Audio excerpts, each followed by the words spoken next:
I've done a scarcity exercise where the customers have to pretend they're our product org, which is, hey, here's our roadmap for the next 6 months. You get 5 votes on this long list of things. Where do you put them? How do you design an executive role well? Getting kind of the span of control right, but really trying to give them enough real estate that they really have a pretty clear charter and a pretty clear field in which to operate so they can go make the changes happen that we're hiring them to make. I love your thing of like being a good citizen, and it's the in-house people that are good, but for those senior level roles, paid search works better. If you can ask the behavioral questions like, okay, why was this a problem? Why were you tackling this? What was hard about it? Who'd you have to work with? Very easy to separate the people who actually led the process versus those who were bystanders and are claiming the credit on their resume.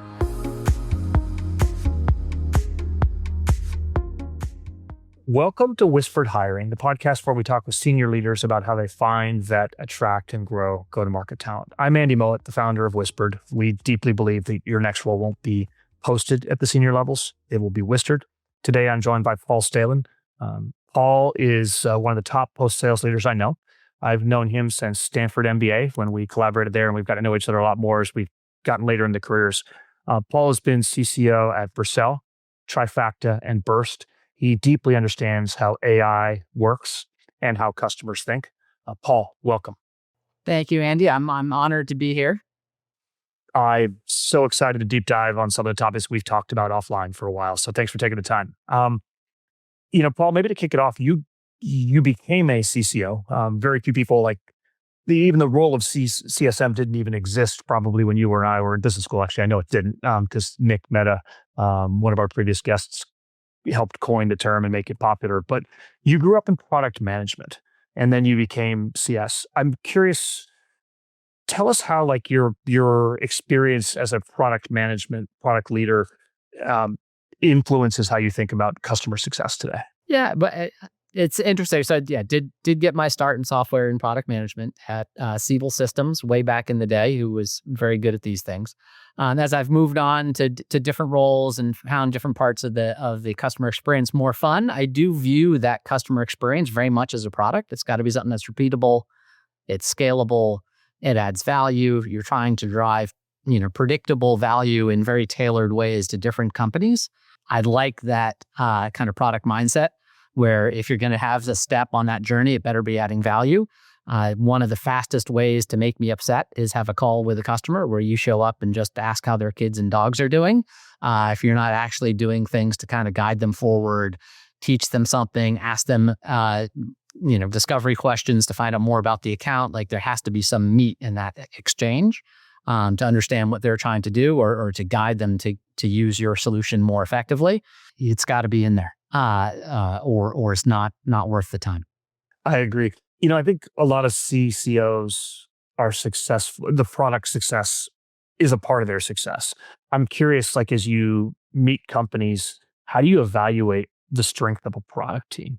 Oh, that's interesting. And I know I gave you a doozy, so take for that one for sure. Yeah, but it is or maybe what signals do you know that product is working with you as a partner versus fighting against you, right? I've been at companies where we just don't ship anything for a year or two. And it's really hard to not be able to show up with, hey, here's the newest features or solve the customer problems. And so I'm curious, how do you evaluate the quality of your product partner?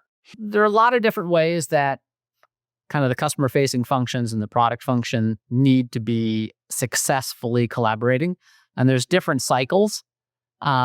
The one that's probably the first that most organizations will build out is some sort of weekly interlock for whatever the fire du jour is at whatever big customer A needs desperately to be successful. And generally, though, if those meetings are happening, it generally signals there's an openness from product to make sure that they're addressing customer needs. And there's some engagement and customer empathy, because ideally, one of the things that I try to do as the CCO is get product in front of some of those customers.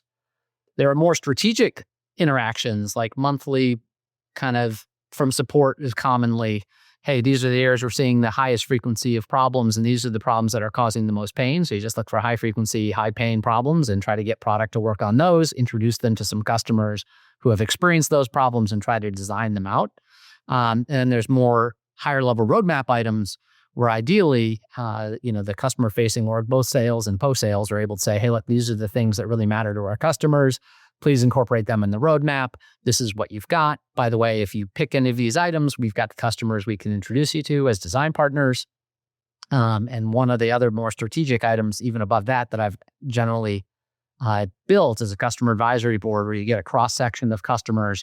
You don't want 3 big customers who dominate it. You want to turn them over, so it's different voices, different times. I've done a scarcity exercise where the customers have to pretend they're our product org, which is, hey, here's our roadmap for the next 6 months. You get 5 votes.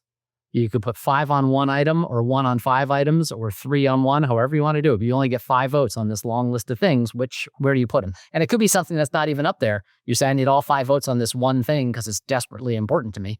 Totally fair. But you end up with pretty clear signals coming to the product org, which they need to be willing to listen to and respond to. It is so powerful. That partnership with product is you absolutely need to be successful. We were talking before we recorded kind of on the profile and the DNA of like how you build your CS team. I'd be fascinated for you to kind of share the approach that you had on that. Yeah. So CSM, again, relatively new function. And in general, each company has very different factors to get their customer successful. I've generally done platforms in analytics, data prep, and front-end engineering, so very different spaces. Most of those spaces, it's been a pretty new solution. So I found I've had to grab people from 3 basic backgrounds to build all the right DNA to have a good customer success management function. And this is customer success management function, not customer hugging function. One, in general, you need people who have been kind of on the implementation side. Yes. From the vendor, ideally, someone who's been actually working with customers, trying to help build and tailor the solution, who's got some feelings and experience in like how you chunk this problem up, what a good milestone is, what a good target is, how long a kind of a project phase, that project management lens and project structuring. You generally need some folks from with sales backgrounds, because the ability to do very real discovery, people who are comfortable with the golden silence. One of the failure modes in many CSM orgs is you just get pleasers who want to talk about cats, kids, and dogs, and don't actually do the hard discovery questions, or aren't comfortable with silence. If there is silence, they fill it rather than letting the customer respond to the question. So that discovery discipline, very important to have in the org. And the last one, generally that you really, really want to make sure is present, is someone who's ideally an actual early customer, someone who's operated in the space, has very real empathy for the challenges of getting a program kind of approved and moving forward in the types of organizations you're selling to, but really have a real customer empathy because they were a customer. And so if you have kind of that project management, sales, and kind of customer empathy and knowledge, you can really go a very long way. And you're kind of making a chili where all the flavors swap off each other. You can't have all beans, can't have all meat, it can't have all spices, or it's not a chili. I love that. I think the point on comfortable with silence is a great one. Like we use it in our whispered member huddles, where sometimes silence yields questions that you wouldn't have thought of before. And I think similarly with sales, like you're right, like it is a very different mindset, and to be able to make sure that your CS org is not just the engagement and adoption side, but also the commercial side is really powerful. Two that maybe I would love to click on, and you didn't specifically name, although I'm sure they're in your heads. One is just the data and operations muscle. Like how do you get that, find that, build that into your org? I spent about 20 years in the data analytics space. I bring quite a bit of DNA myself to the organization. I do place a very high importance of getting a very good operational partner to help build these things out in terms of being able to look at the health and other things of the customer base. I'm very good at building these tools, broadly defined health scores and other items. I've got some very real expertise there. But I generally will look to bring that to the table from the ops function or myself, and then satisfy the needs. So you just got to do kind of the focus group with the people in your team. What do you need? What do you need to know? What would be really helpful? What's important? How do you know when things are going well? Asking those types of questions, and then trying to provide the tool. But I do rely on my background more there than I probably should. Well, it's nice. Like I've worked with C-level post-sale leaders that don't get the numbers and get the stuff, but I think having someone like you that can leverage the data and the insights to be able to do it is so powerful. Other one that's the hot term du jour. I'd be curious. Actually, this one's maybe more on the sales side, but it's the forward deployed engineers, right? In principle, it's we're putting almost the CS implementation people before the sale. I'm curious. I'm betting with Vercel, you probably got deep into some of that as well too, right? Because you're working with those customers. Like, what's your opinion on the forward deployed engineer just generally? I've seen, the principle is good, right? Which is invest the money up front to make sure they use versus at the end to save them in the last 3 months. But I'm sure you've thought a lot about this concept, both pre-sale and post-sale. Vikas, what's your thoughts on it? Yeah. So everything that's old is new again. Forward deployed engineering is a brilliant rebranding of the old professional services motion.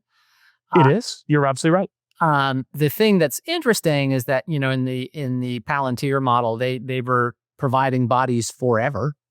Hey, government, our people are better than your people and will be forever. That's a perfectly valid value prop, right? You can get away with that. Most big companies want to be able to take ownership over time, and you can be trapped there. So it is a little bit trickier in certain spots having a good ending point. And it's very tricky to make sure that you're actually empowering the customer to do the things that you need to do for them to assume ownership over time. Otherwise, you're going to have, 3,000 people in your field organization, which is not where most companies want to be. So the forward deployed engineer is great. In Palantir's case, they in theory were building features that ultimately be turned into parts of the platform, and they were building out the platform by having these forward deployed engineers. I think the terms, again, brilliant rebranding. But I think what most firms really want and need is a professional services team that will show up, guide the customer through the first implementation or two, teach their people how to do the things that need to be done so that you can have your professional services people stop and go work on the next customer. But the kind of the mental model I use for the customer journey, first you got to stick the landing, get that first use case up and successful. Then you want to spend time going from that kind of making sure that first project is successful to getting into kind of a program management phase where they're using you for multiple projects. And then you can get to account ownership. If you're not sticking the landing, you're fired. So you really do. It is very worth your while to have people with good technical, good kind of project management, structuring skills, and prioritization skills, getting alignment with the customer about what success is, when you're done, how you can get out. All those old PS disciplines are incredibly important. If you're just doing forward deployed engineering, you're just throwing bodies at it, it's very hard to get them out. Because the customer will come up with the next thing that they absolutely positively have to have your team also do, or they won't be successful. Well, now that you're done with that, we realize it's this next thing, and you can be stuck. I agree fully with that. I just scribbling it down because it's so good. We at Fox, I got lucky. We had a $50 million PS function that was incredibly well run. We would bring them in. I think we even did stats around the retention and NRR if they had PS attached was just off the charts. And so I've gotten to see a great PS function run that was really impressive. So I echo you. I always coach people on PS. I'm unlucky that I didn't coin the term forward deployed engineer. It's kind of like coining the term unicorn. Yeah. Brilliant. It's great. Actually at Burst, we had a motion where we had very strong partners and we had trained these partners to do things the way we recommended them to. And we had very real data. If you used PS or a partner, it doesn't matter. But if you went through an implementation motion, the NDR for those customers was about 40 points higher. We were similar. I forget the exact numbers at Fox, but it was something like in the 100 versus 137% range. Like it was significant. It was amazing. I think we got to the point when the CEO even said, we will require that as an attach. Like the only people that can remove the attach are the CCO who PS rolls up to, which has become really powerful in that regard, where CCO has a say on how the sales are closed, which I thought was just really well done. How do you design an executive role well? Like what's necessary before you start to hire that VP or C-level underneath you? Getting kind of the span of control right, giving them enough of a piece that they actually can build something meaningful and aren't crippled and dependent on someone else in important areas. Of course, there's teamwork and boundaries. Every interface, you need to be able to work well with others. But really trying to give them enough real estate that they really have a pretty clear charter and a pretty clear field in which to operate so they can go make the changes happen that we're hiring them to make. Yeah, I would agree. So say you've got an executive role you're kicking off. The first thing I think universal is you're going to ping your network, right? You go on LinkedIn, you search for like the title, and then you ping those people and be like, hey, are you free? If not, who is? When that doesn't work, which it often doesn't, like, what do you do next? Like, do you go work with in-house recruiters? Do you engage external recruiters? Like, do you post roles? Do you source through network? Like, how do you find talent? So I do hit my personal experiential network, people with whom I've worked first. And then people that have worked with those people whose opinions I trust second. If that doesn't work, generally you've got to go with an in-house recruiter and give that a shot, just to be a good corporate citizen. Yep.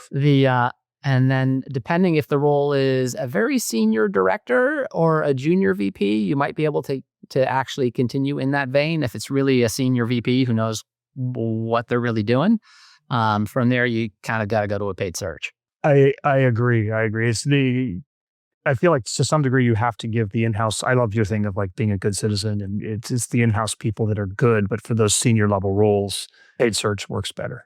Do you post senior level roles and still have your in-house team filter through?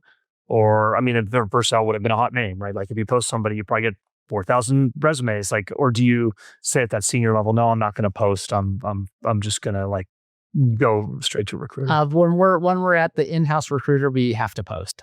Sure, you're right. I guess otherwise it's not even in the ATS or anything like that. Yeah, those are fun. It's always to see like how far did people get on those. How does talent find you, Paul? Like how did people get into your network, right? Like you've been doing it for so long. How do people break through to you? Is there a story of where somebody's been able to like reach out to you, engage you, and kind of become part of your ecosystem? Yeah, it's a good question. Most often, warm intros go a long way. Hey, Susie, with whom you've worked, and I had a conversation. I'm working on this thing. She thought you might be able to give me some insight. I'd love to pick your brain. That works like 100% of the time. I've had people who will actually just light me up on LinkedIn and say, hey, I saw this thing that you did. I'm working on this thing in my company. I would love to get your thoughts. Like that works. Or, hey, I'm trying to break. Thoughtful, relevant, researched versus cold and Yes. stuff like that. Right? Yeah. In general, if it's like, hey, I'd like to connect, or, hey, how is your company using AI? I'm like, I don't think I'm having this conversation with you. So in general, if you've done the homework, I'm more than happy to respond, engage, and share what thoughts I can, which are probably worth what you pay for them, which is nothing. But happy to chat. I agree. I think it's like you get those LinkedIn invites, and like I accept ones all the time from cool people. I've made some of the best relationships I've ever done, but it's got to be thoughtful and it's got to be personal and show that before they're going to ask for your time that they've done their own time as well too. Maybe let's shift over to the interview process. Before we started recording, you said you were really passionate about the behavioral interviews. Oh yeah. Your experience at Siebel is I think we all grow up with like, how do we interview well? We don't know how to guest that's gone deep into the behavioral interview. So I'd love to hear like, what does that mean to you? How do you design them? How do you evaluate on them? Yeah. So Siebel had a lot of points of their religion. One of which was that thou shalt do behavioral interviews, and that an underlying premise is, hey, people can pitch you on what they've done, and people who have good sales skills can sell you. They can. What you really want to make sure is that the way that they're going to behave when they come here is going to be adaptive to your culture and organization. And you want to be able to suss that out by digging into their behaviors at the last job, because people tend to behave the same way in different jobs. So the underlying thesis is pretty clean. So what that generally means is, A, I can show up to an interview having skimmed your resume and know what job I want to dig into, or jobs if I think they're more relevant. And then I'm really just trying to find a big project or a big effort or someplace that you made a difference. And if you can ask the behavioral questions like, okay, why was this a problem? Why were you tackling this? What was hard about it? Who'd you have to work with? What did that mean? How often did you meet?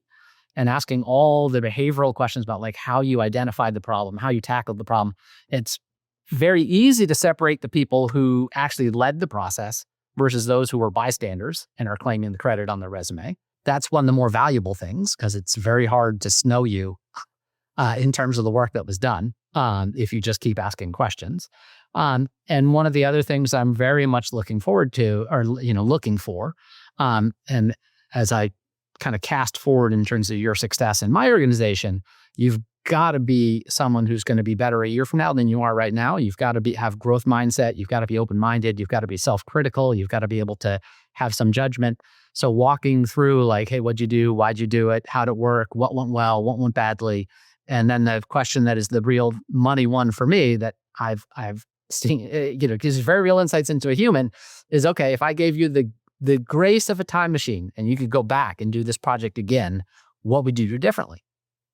And you get some very thoughtful answers and some very introspective answers, and you get some just, I clearly don't think about these things. I'm my own harshest critic. I'm every time I'm on the treadmill, I'm thinking about what I've done well and what I've done poorly and where I can improve.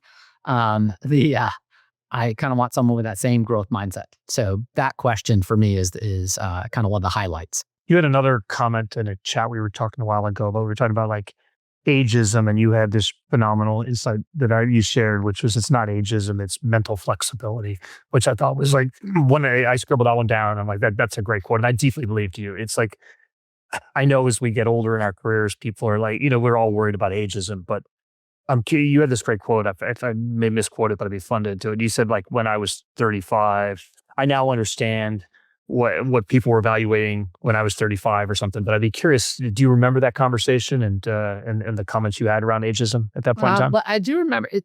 I do think when I was co-founder at Burst, and it was my baby, right? My co-founder was the CEO, Brad Peters. I had various jobs, but ended up as a CCO, and I was trusting my baby, my family's future to these people. And the one thing that I wanted most to be sure of is that I wasn't going to bring in someone who was just going to run a play and didn't care about what was happening in our company or our unique strengths or unique weaknesses, unique needs, the unique demands of our product, the unique demands of our space.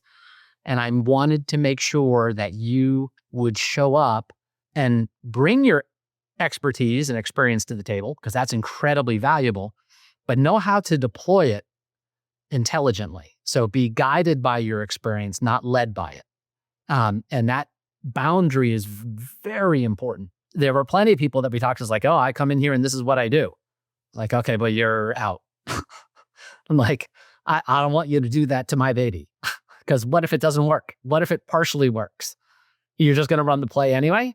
So it was that willingness to adapt and tailor and take your learnings and apply them with forethought. That was the important demarcation for me. I love that. How do you assess that? Right, like that's a hard one, right? Like, are there questions you would ask? Because I think I've seen increasingly with this, like, people don't want managers that are running playbooks.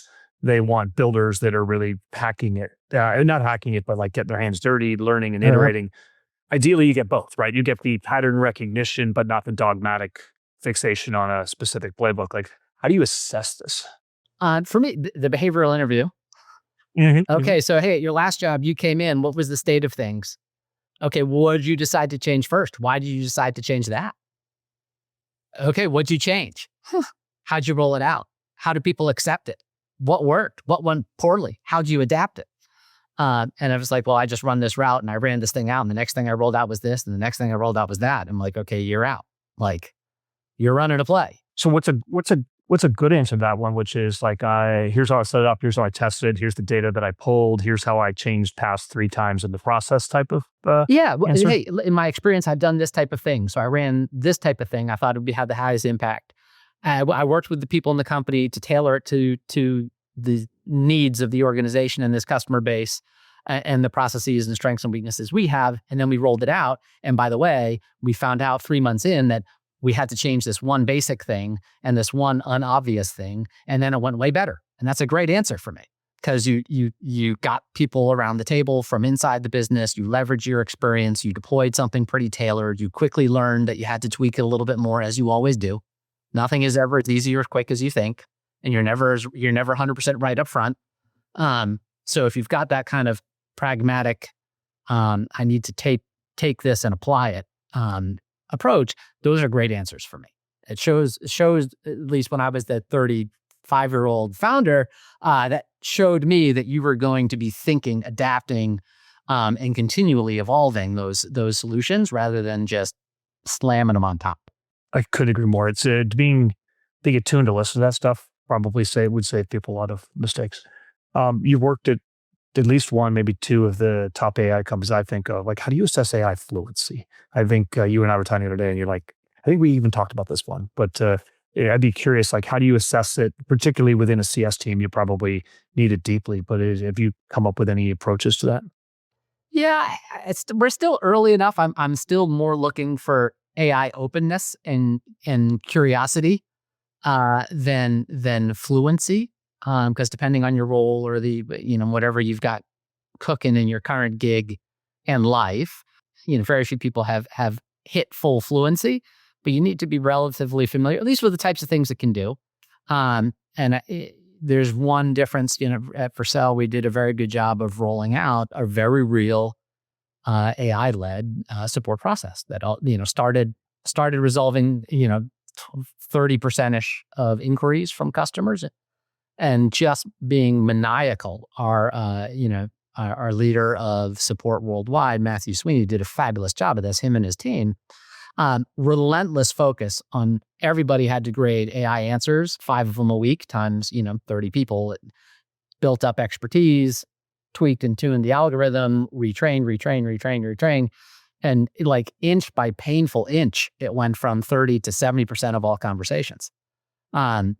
But that, relentless and maniacal focus, if you haven't gone through that phase, but you know what a chatbot can do, and you've got some OpenSea to maybe what an agent is, which is basically it's an LLM in a while loop with tools. If you at least have some of those concepts, well, you got to teach the agent what works and what doesn't work, and just keep grinding on teaching it. If you haven't done that, great, we'll do it. You'll learn it here. That's fine. But at least you kind of know the types of things it can do and can't do, and we can work with that. I love that. I mean, so I think that insight into support software is really fascinating, right? Like, one is you can't just set it up and assume it's going to get there. You've got to it's similar. Like, you have to talk to customers as a CS leader. You also have to look at support conversations. Like, we're going through this right now with Whisper. We launched our AI. It chats with candidates every day. It understands what they're good at, what their superpower is. But every night I go in and I review the chat logs and I train on some of them. And I think we've been building in the training modules for that. And it's like, I get to learn what people that maybe don't qualify for Whisper Pro are talking about with our AI. And eventually it's got to be like a version of me. I actually realized, you just helped me open up my eyes, but like, all these support softwares are going through this exact same process of like, how do they get from 30 to 90%? And there's always going to be that like tier 3 that's not going to get solved by an AI, for sure. It's amazing how this whole support function is basically like everybody's in market, everyone's adopting, everyone's buying. Sounds like you guys were on the early end of that side. Yeah, and it's a fabulous place to be. Certainly for software providers, and Vercel has a lot of free customers and pro customers. You're paying $20 a month, and then a couple thousand enterprise customers. But being able to satisfy your basic questions from the pro customers with an AI agent is tremendously lifting. There's very little more demoralizing than being like a high-functioning technical human and then answering simple questions all day. So it allowed, over the course of about 9 months, the headcount stayed relatively flat in that org. The case volume kept growing at rather dramatic paces. But the work mix for the humans who were there was that they got to spend more time digging 2 hours into a weird thing, trapping logs and doing all the sleuthing that the people in support love doing, right? Like they're the ER docs of the technical world. They want to be surprised by what comes in the door, and then they want to jump on it and figure it out. And they don't want sniffle after sniffle after sniffle after sniffle. They want some interesting stuff. So I agree. It used to be that the support people were the future PS people or your CSMs or even your SDR sales people. And now that rung is narrowing a little bit. Are there other, it's clear that everyone's buying support software, right? Like the entire support industry will be completely turned over in a year or two if it's not already. Are there other AI use cases that you've sniffed at or played with at Vercel or at other places where you're seeing AI being applicable in the right places? Yeah, I'd say the first vortex for the use case product market fit exploded is obviously in coding agents. There's a lot of coding that is unglamorous, fairly rote. Hey, they released a change to this thing. I've got to go change this command to that command everywhere it appears. Not fun. The having agents who can help you do some of those more mundane tasks is incredibly freeing and lets the humans spend their creativity where their creativity should be spent, which is awesome.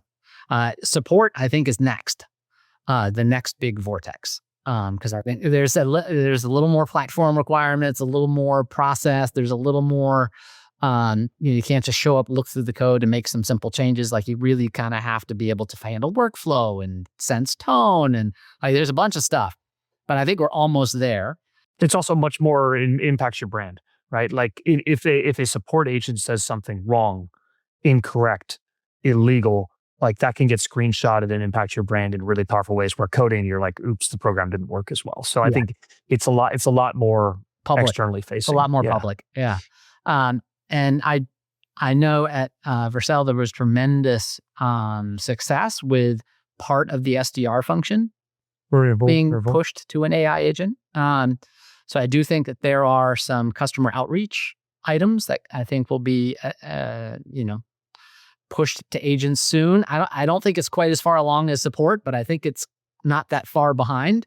And I would imagine there's going to be a tremendous amount of innovation with agents on the customer journey too, particularly among when you're looking at product-led growth companies. I think having some simple agents for some simple CSM work is going to be pretty applicable. So I think there's going to be more customer-facing functions that come online, but I think that's going to be behind kind of SDRs, but not so far down the road that it won't ever happen. I think it'll be pretty soon.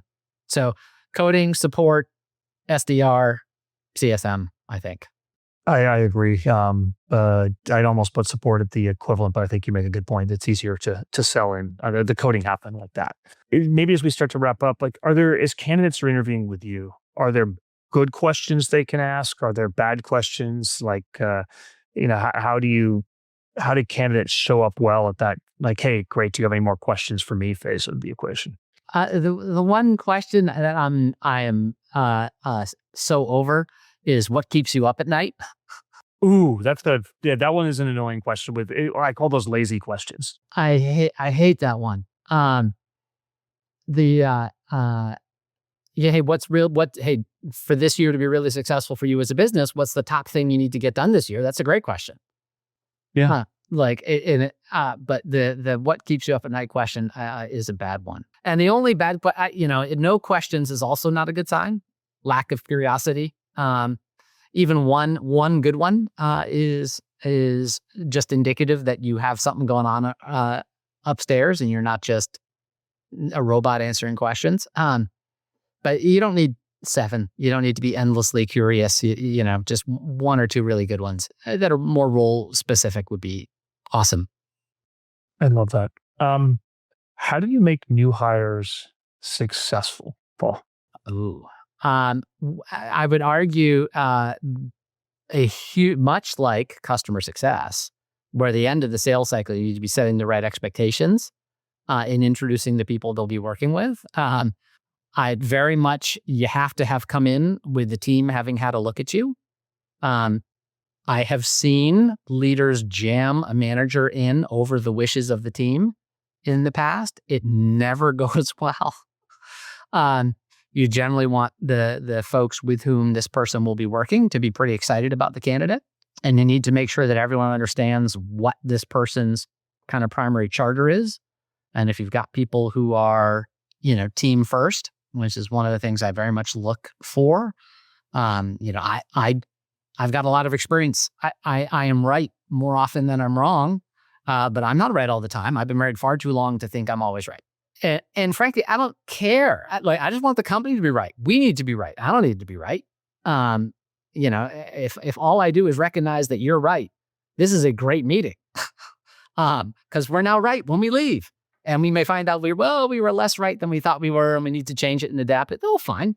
But if you've got that kind of team first, collaborative culture, the people are excited about the person, they know what their charter is, they should be pretty willing to help. And in general, if you're working directly for me, we're talking a lot in your, daily for a while, and then twice a week, and then ultimately we'll kind of fall on the once a week one-on-ones. The one pet peeve that I am not religious on, but in general, the folks who say I don't do one-on-ones, I haven't found value in them, it's kind of on you. You as a manager need to show up and make those meetings good. And you as an employee need to show up if you have one-on-one and make them good. And if you can't make them good, that's kind of on you. That's not that one-on-ones are bad. You just haven't done them. You're just not doing them right. I'm a big fan of the ability to manage up is critical for people that I hire as well too. Well, Paul, our last traditional closing question is, who is the best hire you ever made and why? Best hire I ever made was actually an internal transfer from corporate sales to CSM at Burst. That's a great one, right? Because you brought that sales mentality into the CS org, and what you said early on is the ability to do discovery and understanding. Was that part of the purpose that you did that? That was very much part of the purpose, and this individual was picked because their customers always came in awesome. So it was sales skills with real project management kind of ability to focus and target something of value in something that could be done and broken off and delivered with an eye to doing something next that would also be valuable. So I got kind of both of those skill sets in one person, and they grew to be a very successful executive running multiple departments and very real growth mindset. Great hire. That is awesome. That's a really good one. I think the ability, how you think of the different DNAs of CS is awesome.